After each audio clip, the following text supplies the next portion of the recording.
All right, everybody, welcome back to episode 6 of the Virginian and Ohio F7 build. This is this week's video, and we'll walk you through a couple of things here. Well, I got a bunch of parts in. So I got a bunch of these half-round spark arrestors that I've seen a lot of photos of on the EMD locomotives from back in the 50s. So I got 6 sets of these, but it turns out I'm not going to be able to use them on this model here unless I figure out a different way to do it, because since I already installed the lift rings, I need to cut these exhaust ports off, and I can't, well, I don't think I can get in there and do it without maybe tearing up one or two of these rings. It's just a rough spot to get down in there with the nippers, and if I don't cut these down, then I would have to cut down the spark arrestor itself. And these are metal, and well, lost wax, metal, brass, whatever. Yeah, softer metal, probably lead, I don't know.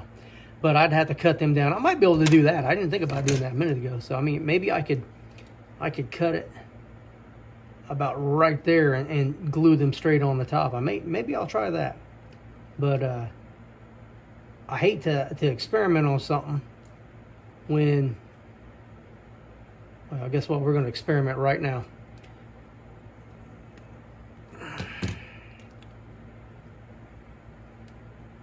Let's see, since it didn't destroy it too bad. Still looks too high. Still looks too high.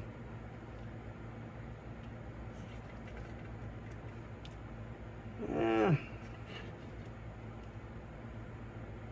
that looks way high. Now it looks like it'd be better if I just took that and put it straight on the car body, right on the top. That looks good to me, just like if it went right there, of course. But yeah, so I don't know. We'll figure it out. Since I just used one, I'm probably gonna. I'll put it on 261 and maybe the B unit. I think I put the ones the lift rings on the B unit a little wider. Also got some firecracker antennas just to throw up there. I got some sunshades also, as well as the cut levers. I need to work on those. And here's the sunshades. Yeah, I saw a picture, I think it was on Google or Images or Bing Images or something. It was a Virginian and Ohio F7 leading a Chesapeake and Ohio unit. I can't remember who owned the picture, who owns the unit, but I found out and I talked to him. And it's a Stuart Cato model. You can tell that by looking at it. And it looks awesome, but it's got those sunshades in the front. So it's leading, the locomotive is leading the C&O unit, and you can see those sunshades in there and an engineer, and it looked pretty good. And somebody had also suggested to me that I put in an engineer and a crew, a head-end crew, and I got them. I just got to glue them in. And you know, sad thing is, I got this guy here. He'd be the perfect engineer if it was long hood forward, but he's not. So this is going to be the fireman. He's going to be hanging out over here, sticking his hand out the window maybe, and all that. And this dude here, this debonair fool, he'll probably be the engineer sitting on this side because he's clean, you know. God dang, dropping everything today. So he'll be sitting up in there. And I got some little brackets I can glue in there and then glue them into it. So also, in the last video I was talking about gluing these handrails and everything in from the inside. I believe I did all of them. I need to double check. The ones here in the front, make sure you can see, that stick out, and I'll make sure I cut all of these. So I'm going to double check all of them before I cut them. But these back here, I'm only going to cut the bottom. The top ones, I'm just going to leave sticking out, or I'll bend them down. So I think that's the easiest thing to do. All the rest of them came out pretty good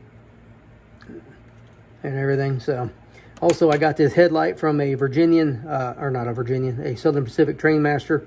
And we are going to use this headlight on top, the smaller one. I hope you can see that.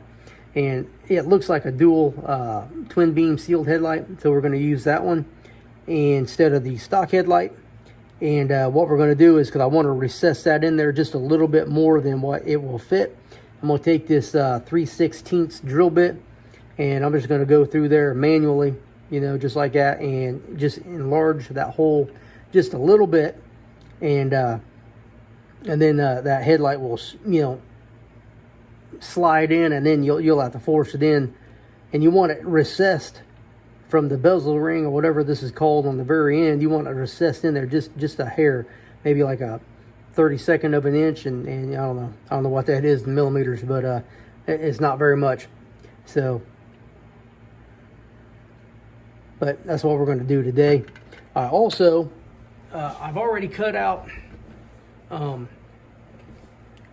of these laser kit head or windshields, and these things are pretty awesome. I'm not going to glue this in and mess with this while I'm on camera, because I'm gonna cuss, and that's a new level of French that you guys won't be. It'll hurt you. It'll hurt you. That's all I can tell you. You'll never recover. But there's tape on both sides.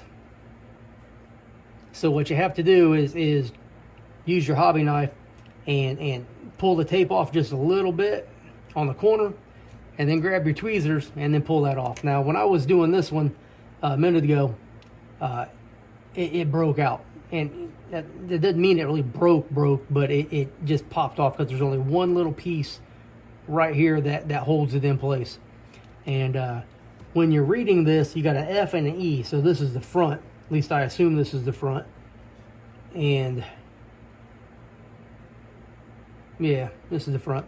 So this piece is number 1. And if you look at the instructions, number 1 goes over here. So you can't just look at it and think that these parts go on the corresponding side like you're looking at the front of it. So 1 goes here. And there's a right side and a wrong side, because you got a side that's got a little bit of like a windshield outline on the inside, and that's the one that you need. And like I said, if you're putting this one in this side, it should only fit in there one way, and you'll be okay. But I'm going to turn the camera off. I'm going to put this one in, and then after I put that in, I'll show you the tape and all that on this side here. But normally what I do is I'm going to super glue it, and then I'm going to let it sit till tomorrow before I mess with it anymore. And then it'll be ready for paint. Unless I decide to just go ahead and see if I can cut this off, and that might just happen too. But we'll see what we come up with here, because I'm tempted to do it, but we'll see. But all right, so let me glue this one in, and when we come back, I'll show you this headlight, and we'll drill this out a little bit and put that on there, and then that'll probably be the whole video, because I'll probably be pretty pissed off after messing with this thing, because the last time I did it, it took me a while. So you ain't got to go nowhere, but if you want to hit pause and go get you a drink, now would be the time to do it. And the video is going to fade right out into the next section. All right, so after a whole bunch of French, I got this one in. Hope you can see that. Doesn't look too bad. The trick is put just a little bit of super glue, like on one side, and I had to smear that around with my hobby knife here. And then after I get it in place, I use some same stuff, or I got some other stuff here. It's plastic struck, and put a little bit of that so that it on there, so that, and you always put the glue in the back also, so that it will seep into the cracks around there, or the seam, if you will, and then seal it up. It looks pretty good. I don't think I might have to put any putty or anything in there. Now, supposedly, these windshields here, you can see that, fit inside there. I don't think they do, but this insert that was part of the way it shipped, it had one in there. I think that will fit in there a whole lot better than this windshield here will.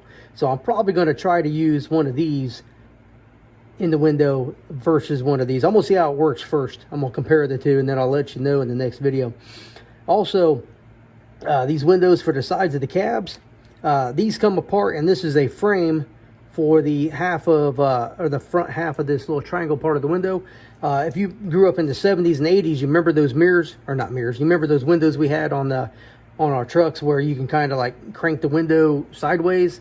It's like a little triangular window. It kind of cranks sideways to bring the air inside. And I know you know, because I just looked at my analytics, and it seems like every single person watching my channel is over the age of 45. So I know you know what I'm talking about. And most people watching my channel are my age, in their 50s. So definitely I know that you know what I'm talking about. I just don't know what they're called. But so they will go here. And on the last locomotive I did, I thought that this window was supposed to go inside this window frame, and it did not. So once again, I will probably just use the insert inside of this window frame right here. I'm going to leave this part open because I want the engineer to be able to hang out a little bit, and I'm going to leave this one open so that the fireman can hang out a little bit. But this little triangle and the little piece in the front will be there. All right, let you get a good look at that. Not looking too bad. All right, so let me go ahead and we'll discuss this headlight, and we'll make this a short video today. So like I said, this is a headlight off of a Southern Pacific Athearn Bluebox Trainmaster kit. Let's see if you can see that. Will it focus? Yes, look at that. So check that out. So that is perfect, in my opinion, for what I want to do. And so I'm going to cut this off and focus. There we go. I'll cut this off, and then I'll sand it just a little bit. And usually when I do this, one of these headlights just flies. So we'll see if I can do this without it flying. What is going on today? Okay. And this is the simple part, just trimming stuff off. Doesn't have to be perfect, you know. As long as it doesn't have any sharp edges on there, it'll be all right. Now, with the old headlight, I thought, hey, you know, let me try something. And I put it inside of a drill. So like the chuck of the drill was like this. I put it in, and just enough where the drill would hang on to it, the chuck would hang on to it, and I spun it. And I used a fingernail file while it was spinning, because I thought it would like really, like, you know, smooth it out and make it a little bit smaller. And all it did was melt it. It made me madder than hell. Matter of fact, that's it right there, all melted up. And I was like, what the heck? Who would have thought that? But evidently, I should have thought that. And there it goes flying. All right. So basically, that's all you got to do. Take off a couple of the edges, and you're good. That you can do whatever with. I don't ever have a use for them big headlights, so they just sit around and collect dust. All right. So once again, we're going to take this 3/16 drill bit, and we're just going to easily go through this. And it doesn't have to go in. You only need to go in until you can see the tip sticking through the bottom. So, and then what this does is just give you a little bit extra room to get that headlight maneuvered around in there. And you'll be good. Now, the hardest part about putting this headlight in is, well, first off, if you're half blind like me, wearing your reading glasses, you gotta be able to see which side is. The side with the holes is not the side you want facing out. And then, of course, you just poke it in. And, wow, that one just fell straight through. That was not supposed to happen. Did I use the wrong one? I don't think I used the wrong one. Huh. Uh-oh, you just saw me screw up. Could have swore I used 3/16. But either way, we'll fix it. We will fix it. Because the last one went in there really super tight. Yeah.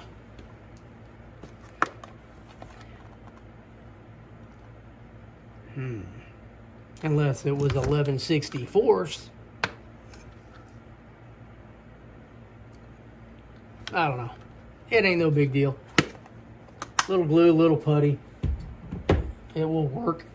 And if not, I got the stock headlight. I can always modify that. So even when you think you know what you're doing, sometimes you're going to make a mistake, and it's okay. It'll be all right.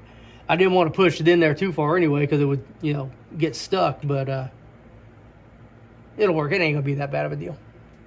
But on that note, I'm going to go ahead and let you go here. I'm going to go ahead and cut out this next piece and put that frame in there and get it ready for paint. So come back here next Wednesday and watch me paint it. Now, I'm not going to use my airbrush. I'm going to use some rattle cans because I want everybody who does not have access to an airbrush to be able to do this and be able to have quality results. Now, I already washed this in alcohol, but I may wipe it off just a little bit with a rag just to get the oils off that from my fingers, but it ain't that big of a deal. So if you like this video and you like that error I just made, give me a like, leave me a comment, call me a dumbass. Come back next Wednesday and see what I do next. Thanks for watching.